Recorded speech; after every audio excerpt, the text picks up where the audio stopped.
What is up, awesome people of the internet? Guys, welcome to another edition of Quita in the Mornings. My name is Quita. It's the morning. It's kind of dreary outside right now, but we're going to have a good time talking about some women's hoops. So good morning. Get your coffee, get your tea, get your Sprite, get your orange juice, whatever you got to get it, and let's talk some women's hoops. On deck today is all about the NCAA tournament. Today is Selection Sunday. We're going to go over the latest in terms of bracketology. That means who is likely going to make the final 68 roster bracket. And we're gonna get into it. So let's have a awesome time. I hope y'all are excited about it. I am because I love to talk about women's hoops. I know there's a lot of stuff going on, a lot of random unnecessary drama that people are talking about, and people want me to talk about it. We're gonna focus on the basketball. We're gonna focus on the basketball. Maybe in a future episode we'll talk about random stuff. But all right, let's focus today on bracketology. All right, first, let's just level set in case you all have maybe missed one of my recent streams. I just want to really quickly go through the things that y'all need to know. All right, so there are 31 teams that get an automatic bid into the NCAA for the women's side. There are 68 teams that ultimately totally make it. 31 of those automatic bids are won by winning the conference tournament. So you win your conference tournament, assuming you're eligible, then you get an automatic qualifier. Okay? 31 of those teams. And then there are 37 at-large bids, which are selected by the NCAA selection committee. Yesterday, we went over the list of the people participating in the selection committee. And they're going to base it off of a whole bunch of stuff: strength of schedule, net rankings, quality wins, overall record, yada, yada, yada. Went over that in detail yesterday. All right. So what I want to talk about today, I just wanted to give y'all level set: 68 teams who make it, 31 teams automatic. There's no questions about it. 37 teams are debatable. All of the 68 teams are maneuverable in terms of where exactly they lie on the bracket. Okay. Makes sense, right? Okay, now let's go to the 31 teams that are automatically qualifying. So right now, we do have some more games that are happening today. But as of right now, as of this exact moment, there are 28 teams that have clinched berth into the NCAA tournament. Automatically clinched berth because they won their conference tournament. Now, I just want to go over quickly the list of these teams, because some of these teams y'all probably never heard of or whatever. So we're going to go through them real quick just so y'all can have a good sense of who these teams are. For the Ohio Valley Conference, we have the Tennessee Tech Golden Eagles, who won their tournament. They had a record of 26-5 on the season. But fun fact, even though they won the championship, even though they won, for the conference, however, the team that they played against was doomed to start. They played in the title game for the NCAA for the Ohio Valley Conference. Tennessee Tech played Lindenwood. Now, if y'all know anything about Lindenwood is one of those teams that are transitioning into Division I sports, which means that they are not eligible to even win a automatic berth due to winning the conference championship. So a thing to know is that there's a lot of eligibility rules when it comes to the NCAA. Like Lindenwood, yes, they are technically Division I, but they are working on a plan to build up. So they are not eligible. They're not eligible to even make the NCAA tournament. So even though shout out to Tennessee Tech, even though they won, that's awesome. They were going to get a guaranteed entry anyway, because the team that they played against, by rule, was not even eligible for the NCAA tournament, which is wild, but that's just how it is. You can switch conferences in Division I. Like, you can go from the Pac-12 to the Big Ten, or the Pac-12 to the SEC, or the Pac-12 to the ACC, and immediately be able to compete in that fully, but you cannot transition to D1 and be able to compete fully. That's just how it is. Anyway, fun fact for you. For the SoCon conference, we had UNC Greensboro, who won that one. They had a record of 25-6 on the season, and they had a fire, like edge of the seat type of game to win the conference title game. They won against Chattanooga. The game went to overtime. The final score was 64-57. So UNC Greensboro Spartans make the NCAA tournament. This is their second appearance ever for the program. So shout out to them. That's pretty awesome. All right, let's continue on. We have for the ACC, we have the Duke Blue Devils, who ended up winning that one. They ended up taking down NC State in that title game, which was pretty awesome. But they had a record of 26-7 on the season. And surprise, surprise, they have been to the big dance a whole lot, 27 times for Duke. All right, let's talk about the SEC. And for the SEC, we had the South Carolina Gamecocks, who made it automatically by winning their conference. They had a record of 30-3 on the season. They had a blowout, in my opinion, game against Texas. And, this is their 21st time entering into the NCAA tournament, but 13th consecutive time. And surprise, surprise, does it surprise y'all that Don Staley may have something to do with it? All right, let's continue on. Let's talk about the A10 conference. The George Mason Patriots ended up winning that one. It had a record of 27-5 on the season, and they had a blowout game of their own in the title game. Shout out to George Mason, because this appearance in the NCAA conference, in the NCAA tournament, is actually very, very special for George Mason, because this is their first appearance ever in the NCAA tournament. So shout out to the Patriots, man. Y'all was on y'all big one this year. For the Summit League Conference, we had South Dakota State. The Jackrabbits did their thing, having a record of 29-3 on the season. They had a great game over Oral Roberts to ultimately win the conference. And this is their third consecutive year that they will be in the NCAA tournament. For the Big Ten, we had the UCLA Bruins, who took down USC for their first year in the Big Ten, winning the full thing. They had a record of 30-2 on the season. And Lauren Betts was kind of doing her thing. She's just Lauren Betts, does her thing all the time. This is the third straight year that UCLA has made the big dance. All right, we go from the Big Ten to the Big 12, where TCU, the Horned Frogs, did their thing this year. They have had a masterful year.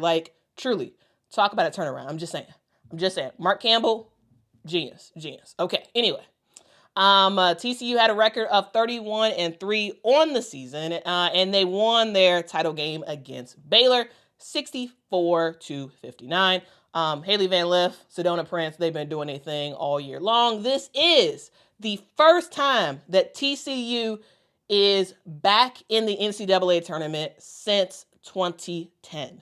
They have been out of it for a while. Now they are back in the mix, and it seems like they're probably going to get a 2 seed, which is kind of wild.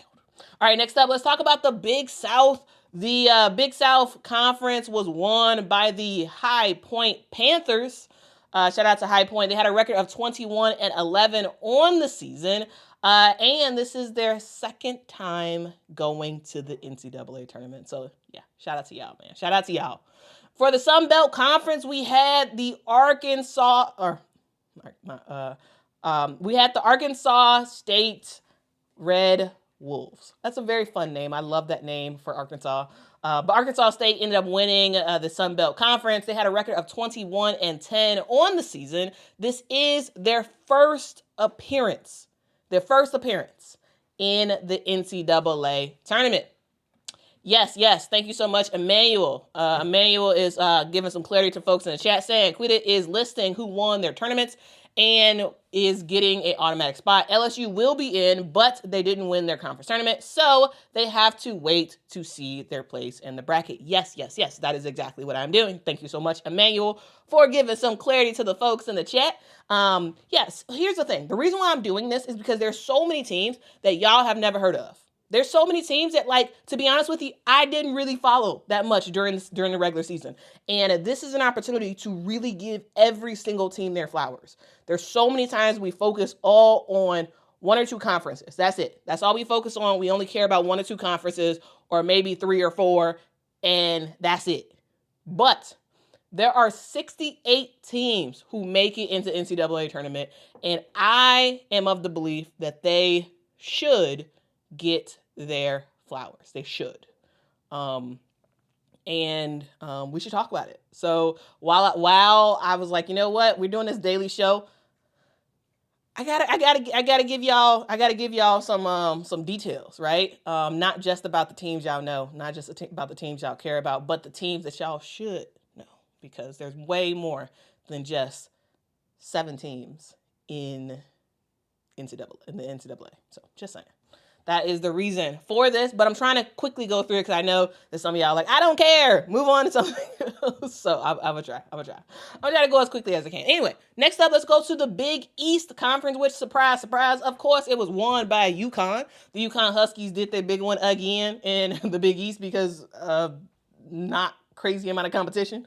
They had a record of 31-3 on the season, and they won in massive fashion in the title game by a 20-point margin over Creighton. This is the 36th consecutive time that UConn has made it to the NCAA tournament. And does it surprise you to know that basically all of that has happened under Gino Auriemma? I'm just saying. Wild for Gino and the UConn Huskies. Okay, let's move on. Let's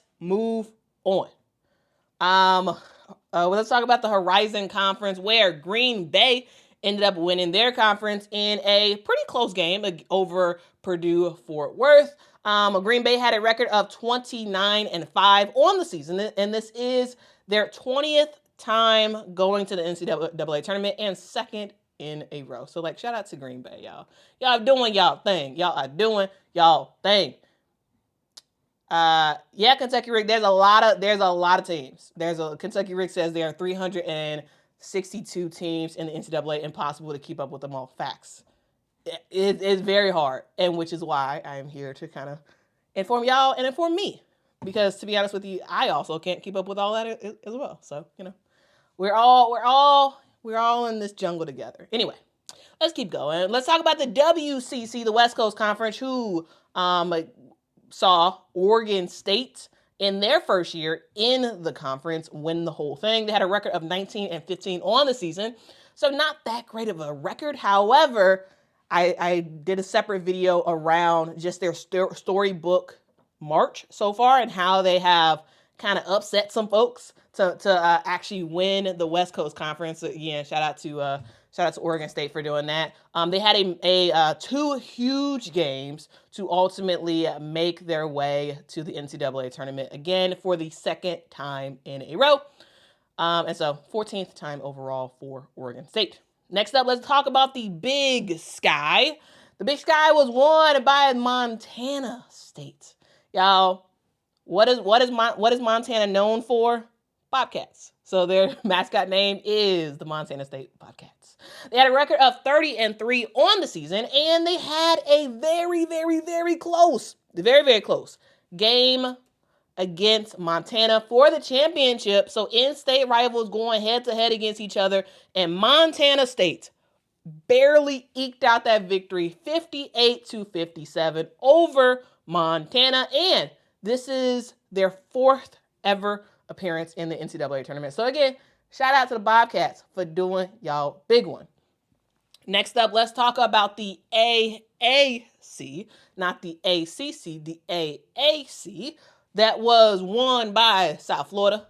South Florida had a record of 23-10 on the year, and they had a very close game against Rice where they were able to get the job done. It was a 69-62 game for the championship, and this is the 10th time that South Florida will be heading to the NCAA tournament.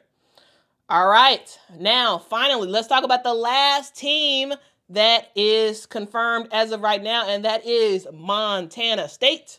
This is the Mountain West Conference, where San Diego State, the Aztecs. I talked about them yesterday in my morning stream yesterday. But Montana State. I keep saying Montana State. San Diego State won the Mountain West Conference. The record for the Aztecs were 25 wins, 9 losses. They had a crazy triple overtime game win against Wyoming. Veronica Sheffy, she was on her big one. They got this girl, her name is Callie Clark, and she was a big-time defender. And them two together, they was able to get the job done for San Diego State. And for the first time since 2012, San Diego State is back in the NCAA tournament. All right, now we just went over these teams. Actually, hold on. I got some more. We just went over some of these teams. What do y'all think so far? Have y'all heard of some of these names? Let me know. Curious about that. Anyway, for the Southland Conference, we had Stephen F. Austin, who ended up winning that. They had a record of 29-5 on the season. And this is their 21st appearance in the NCAA tournament. For the American East Conference, we had the Vermont Catamounts, which I'm not exactly sure what that mascot is. The Catamounts. Is that an animal? I assume so. But anyway, let's continue on. They had a record of 21-12 on the season, and they had a very narrow victory in the championship game against Albany. This is their 8th time that Vermont is entering into the NCAA tournament. All right, let's continue on. Let's talk about the MAC Conference, where we saw the Fairfield Stag get the job done, 28-4 on the season, and ended up beating out Quinnipiac in the tournament title game. This is their seventh appearance for Fairfield and their 2nd straight appearance in the NCAA tournament. In the ASUN Conference, we saw FGCU, Florida Gulf Coast University, who they lost their coach and still managed to enter into the NCAA tournament. Florida Gulf Coast, that's a team that y'all better watch out for. I think they're a fun team. I think they are a team that can sit down and play some defense, and they're a team that can knock down the basketball. Knock down their shots and whatnot. So 30-3 on the season for Florida Gulf Coast. They ended up beating Central Arkansas in a pretty narrow tournament final game, 68-51. And this is their 11th appearance in the NCAA conference, in the NCAA tournament. All right, next up, let's talk about the WAC, the WAC, where we saw Grand Canyon, the Grand Canyon Lopes ended up winning that. So they had a crazy record, 32 wins and 2 losses. 32 wins. Yes, the competition is not as tough as the SEC or the Big Ten or whatever, but 32-2 is pretty amazing. It's pretty amazing. I'm just saying.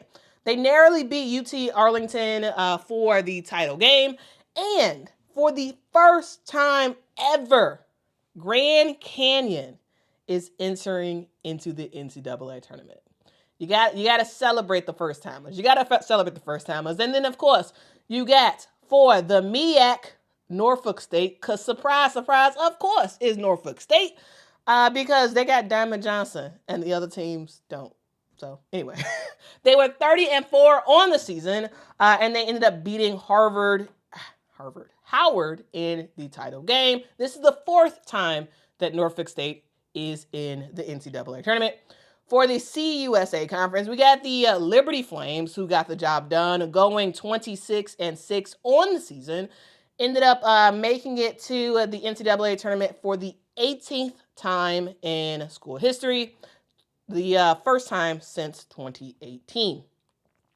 Now let's talk about the Ivy League, where, of course, Harmony Turner just continues to do her thing. And yes, Aubrey, I completely agree. Yes, that Harvard versus Columbia game was very entertaining. Harmony Turner for Harvard is something serious. She is and has been. She has been letting everybody know that y'all better pay attention to Harvard and y'all better pay attention to Harmony Turner. Okay? Okay. They had a record of 23-4 on the season, and they ended up as Aubrey just said yesterday, they had a narrow victory over Columbia, 74-71. And of course, Harmony Turner just continues to do her thing. This is their 7th appearance in the NCAA tournament and the first since 2007. And of course, that is due to the fact that they got Harmony Turner. And it's seeming likely that we might actually end up seeing three teams from the Ivy League in the NCAA tournament. I'm just saying, maybe. Because of course, it's Harvard because they won the automatic bid. Princeton is also like fire, and Columbia. Like I think there's a good chance that we may see all three, which is wild. This may be the first time I can ever remember having three Ivy League teams in the NCAA tournament. I have to do some research to see if this is the first time ever, but it's the first time I can remember. All right, and then let's just continue on and just finish this up real quick. We got for the SWAC, we got got Southern, who ended up winning that. They had a record of 20-14 on the season, and this is their 7th appearance in the NCAA tournament. And finally, not finally, but we're almost done. I promise y'all. I promise. For the Big West Conference, we have UC San Diego. They're called the Tritons.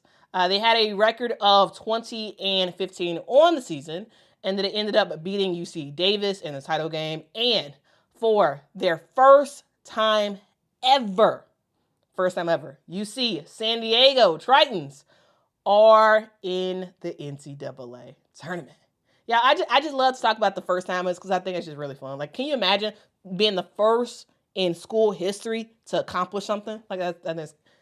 Accomplish something positive. I should say. I think it's pretty awesome. Anyway, for the NEC, we have Farley Dickinson, who made the NCAA tournament, winning. Well, not actually winning.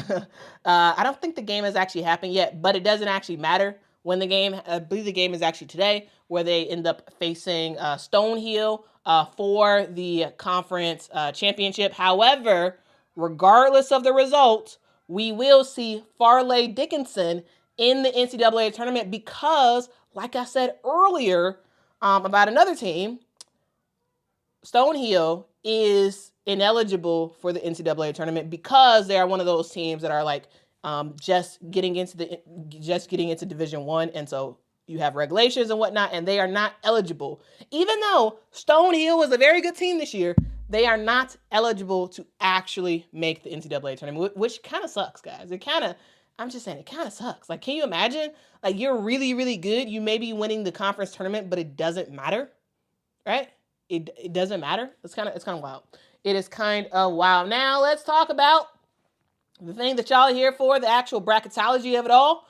Now, we kind of have stuff kind of situated so far, but let's talk about bracketology. Now, this is courtesy of Charlie Cream of ESPN. I talked about him yesterday. He's basically like the guy who kind of knows just about everything when it comes to who potentially will be making the NCAA tournament. So let's go over it real quick. So he has some teams on the bubble for his last 4 byes. He has Richmond, Indiana, Nebraska, and Oregon. The last 4 in Iowa State, Washington, Columbia, Princeton. Remember, I said there was a chance that we may see 3 Ivy League teams in the NCAA tournament. That's what this is about. Columbia and Princeton likely will be the last 4 in. First 4 out is Virginia Tech, St. Joseph, James Madison, and UNLV. The next 4 in are Minnesota, Colorado, Arizona, and Middle Tennessee. All right, now let's look at the automatic bracket. The thing to note is that the teams that have AQ next to them, that means that those are the teams that I just walked through and just talked about that made the automatic qualifiers, which means they won their conference tournament. All right, So for the first 4 games, we have Southern versus High Point, and then we have UNCG versus Campbell.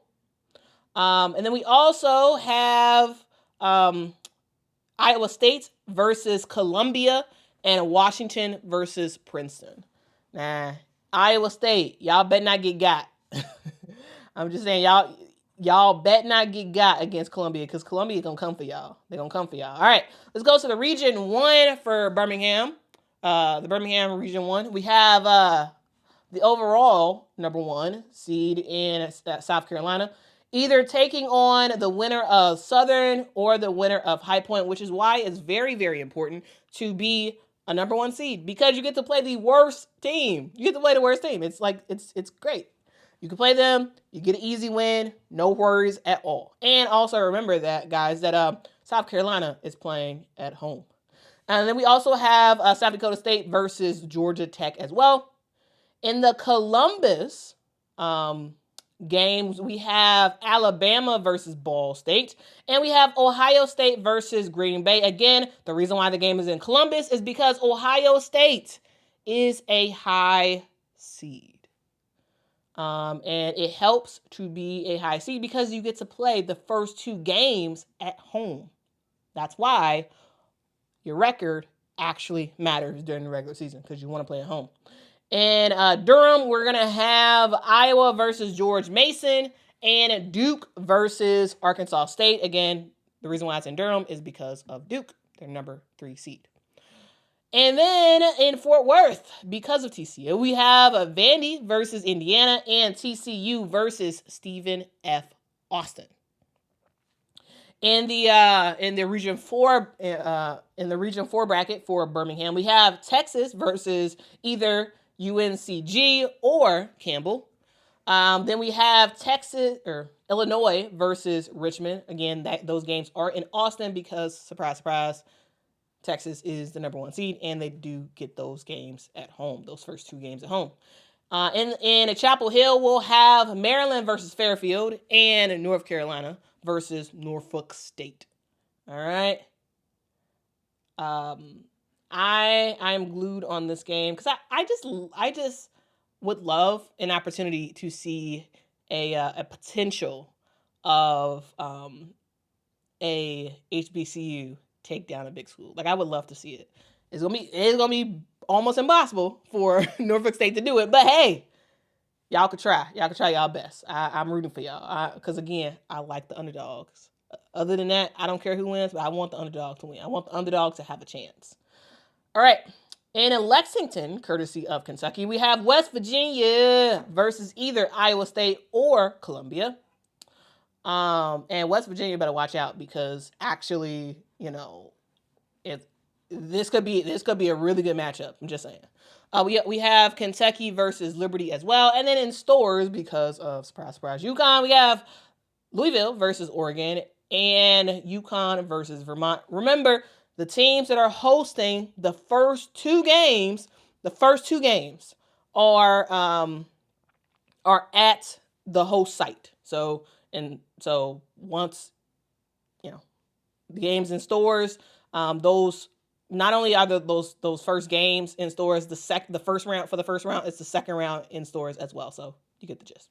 Anyway, for the Region 2 taking place in Spokane, we have for Los Angeles, we got UCLA versus San Diego, Utah versus Creighton. For the Waco section, we have Tennessee versus Grand Canyon, and Baylor versus Montana State. For Baton Rouge, we have, because again, I told y'all that LSU was going to host. Now, I was wrong. I said that LSU was going to be a 2 seed. They're a 3 seed, but they still host, so it doesn't totally matter. For Baton Rouge area, we got Florida State versus either Washington or Princeton. We also have LSU versus Oregon State. For South Bend, which maybe I should go to one of these games. I'm just saying, maybe I should go. We got Oklahoma State versus Nebraska, and we also have Notre Dame versus Lehigh. All right, in the last regional, we have, for LA again, we have USC versus Farley Dickinson, and Cal versus Mississippi State. for Oxford, courtesy of Ole Miss. Shout out to Ole Miss for being able to host, man. Ole Miss, or projected to host. Now, again, guys, this is not official. This is what ESPN, specifically Charlie Cream, thinks. And for the most part, he's right about a lot of this stuff, okay? He's right about a lot of this stuff. So not fully confirmed, but there's a good chance. All right. Anyway, let's continue on. For the Oxford area, again, shout out to Ole Miss. Shout out to Coach Yo. Man, if I could interview a coach, number one on my list is Coach Yo. Like, this lady, she's so good. Like, so good at her job. So good. Anyway, we got Kansas State versus Florida Gulf Coast, and we have Ole Miss versus South Florida. For Norman, for the Norman area, because Oklahoma is the number 3 seed, we have Michigan State versus Murray State. We also have Oklahoma versus San Diego State. And finally, for the Raleigh area, we have Michigan versus Harvard. Y'all, Michigan, y'all better watch out. Because Harvard, I'm just saying, Harvard's good. Like, Harmony Turner may end up dropping 50. I'm just saying. She may end up dropping 50. And then we also have NC State versus Tennessee Tech. So that is your bracket according to Charlie Cream. Again, not officially official, but at 8 p.m. tonight, we will find out for sure. Okay? Now, the conference breakdown, if y'all are curious about that, we have the Big Ten, surprise, at the top on that front, with 12 teams potentially making the NCAA tournament. We have, for the SEC, 10. With the additions that the Big Ten has had, they have, at this point, can we say that they've leapfrogged the SEC in terms of the most competitive conference? Maybe. I'm just saying. For the ACC, we got 8. For the Big 12, we have 7 teams. For the Ivy League, we got 3, possibly. For the Big East, I should say, we have 2. And for the Atlantic 10, we have 2. Now, guys, again, these are just projections made by Charlie Cream. So none of this is officially official, but he updated this yesterday at 8:30 p.m. After some of the automatic qualifier games were over. Now, guys, this could change. This may not be truly the full bracket. This is just bracketology. This is just projections and thoughts. All right? Hopefully that's helpful. Anyway, let's continue on. I got a super chat in here. Shout out to Miracle for the super chat. Says, lately you've been hating on Texas. What changed? Am I hating on Texas? I'm not. I just say what I see. Here's the thing, guys. I don't hate or like any team. In general, I don't care. I love to see great basketball. That's what I want to see. That's what I enjoy the most. I want to see very, very competitive basketball. That's what I want. I don't care what college team wins over another. Now, what I do love is upsets. So if a team can get upset, if a team that is not known as a very good team ends up getting the dub against a very good team, I love that because I think that's fun. I think that's entertaining. Basketball is entertainment for me. It is. It's very entertaining. I love to watch the competitive aspect of it. I don't care who wins. Texas has had some bad games lately, i.e., the title game against South Carolina. They played a bad game. I talked about their bad game. We move on. Just because I talk about your team and I talk about how the fact that they had a bad game does not mean I hate your team. It just means they had a bad game. Or if I critique a specific player on your favorite team, it does not mean I hate that player or I hate your team. It just means that I see a hole and I want to talk about it. Okay? So I don't hate Texas. I don't hate any team. I don't love any team. I am a fan of, I do like to watch certain coaches do their thing. I do like to watch certain players do their thing, right? I do. Madison Booker is big on that list because, y'all, when she balling, she balling. But in terms of teams, I don't care. So hopefully that makes sense.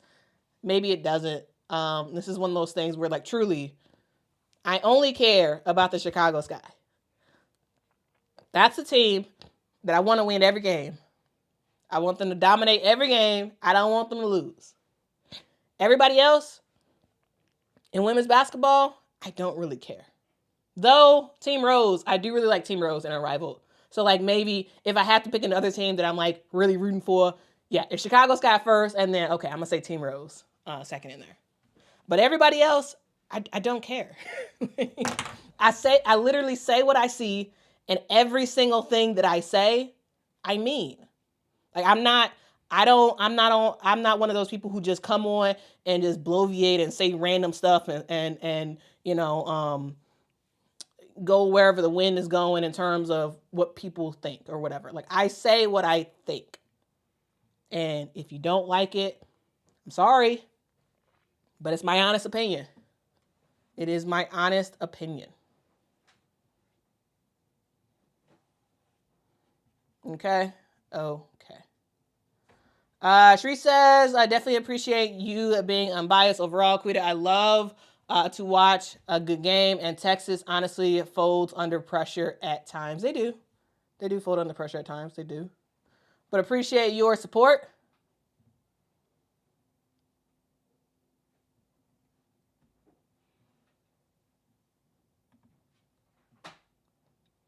Miracle says it's regarding they are hosting comment. Of course they are going to win games, host games. I'm confused. Yeah, they're hosting. I don't understand. Like, I don't know. I don't understand what you're saying. Yes, Texas is hosting. The reason why they're hosting is because they are at the top of the bracket. If you're at the top of the bracket, you host. That's what happens. I don't know how my statement meant anything. It just is a statement that Texas is projected to be a number 1 seed, and they will host the first 2 games. I don't know, man. I don't know. I don't know. But yeah, I literally just hey, I watch this stuff a lot. You know, you all may disagree with me, and that's fine. But yeah. It is what it is. I want to build up to being a sports analyst. I feel like you're only a sports analyst if, like, a media company actually hires you to be a sports analyst. But, like, I'm my own sports analyst, I guess. I mean, I watch all the games. I talk about them all. So, like, I might as well be a and I try to be as objective as possible. Because even with the Sky and even with Team Rose, I tell you guys, I try my best to tell y'all when I'm about to go on my bias front, right? Sometimes I'm, like, biased about stuff and I talk about it, right? So yeah, anyway. Anyway.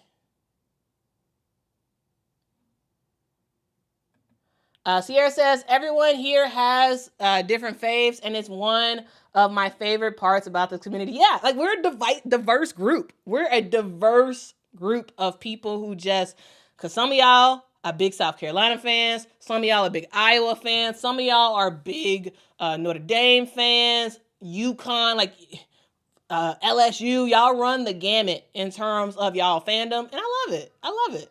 So, like, regardless of y'all fandom, truly, I don't want you to think that I hate your team, because I really don't. I really don't. so yeah.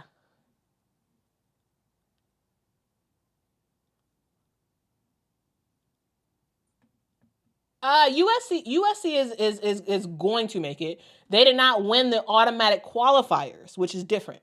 The automatic qualifiers are people who win their conference a tournament and they automatically get in. USC is going to be in. That'd be the surprise of the century if they didn't. They're going to be in. They're going to be in it for sure. It's just they're not automatically in it. UCLA won the Big Ten, so they're automatically in it.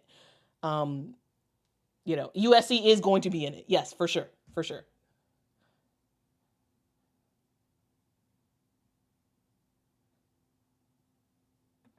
Rolling says, we know why it's Rose. I mean, because Angel's on Team Rose.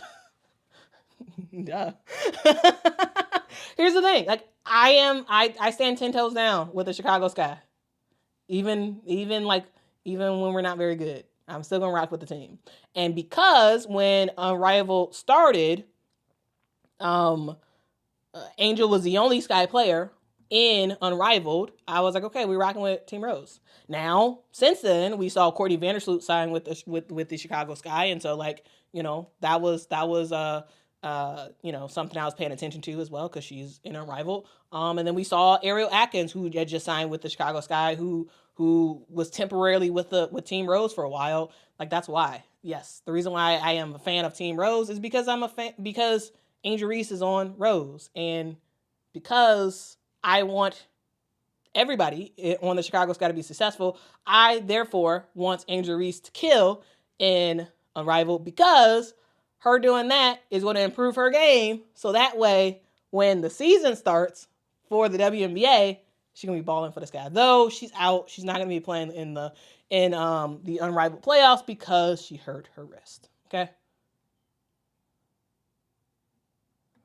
EO says, you're right, because last year I thought you hated South Carolina, but then I had to realize that you're just a hoops fan and love good basketball. Yeah, that's all I am.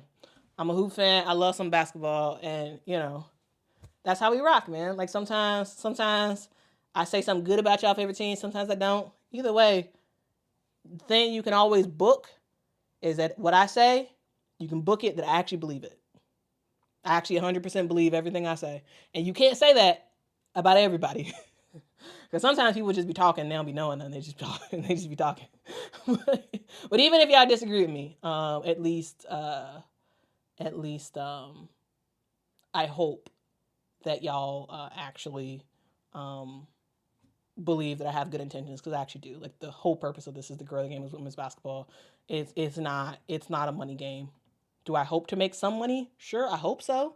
But at the end of the at the end of the day, this is all about growing the game of women's basketball. This is all about growing the community of people who actually want to watch the game, not stupid drama and all that stuff. So, like, that's what we do. That's what we do here. So anyway, thank y'all so much for rocking with me. I hope y'all have a great day. I got to go to church, so y'all have a good day. Go to church. Go to church. Go to church. Go to church. Learn something new. Yeah, y'all have a good one. We will see y'all. I say we will. I will see y'all later today as we do our live stream at 8 p.m. Eastern time. So make sure to hop on over here for a live edition of Selection Sunday. We're going to be live streaming it. We're going to have a good time talking about it. We're going to share our opinions and all that stuff. So hope y'all are excited about that. Y'all have a great day. I'm enjoying this. I hope y'all are having a good one. We're going to end on this. Tisha, thank you so much for your comment. Says, I absolutely love this channel, and I don't trust most of the clickbait that pops up on from the others. There's a lot of wild stuff. Anyway, don't believe everything you see. Fact check everything, because people be lying in these streets. People be lying in these streets, or people be incorrect in these streets. And, me too. Like, fact check everything. Don't believe anything. Don't believe all the stuff that people be saying. My stuff is right. But, like, seriously, like, if I make a mistake or whatever, fact check me. Correct me. I'll be the first person to be like, you know what? Hey, I misspoke. I said this. Or what, you know what I'm saying? But, like, anyway, fact check stuff. Don't believe everything you see, because people be lying. People be lying in these streets. Y'all have a good day. Go to church. And I will see y'all in the next one. Love y'all. Bye-bye.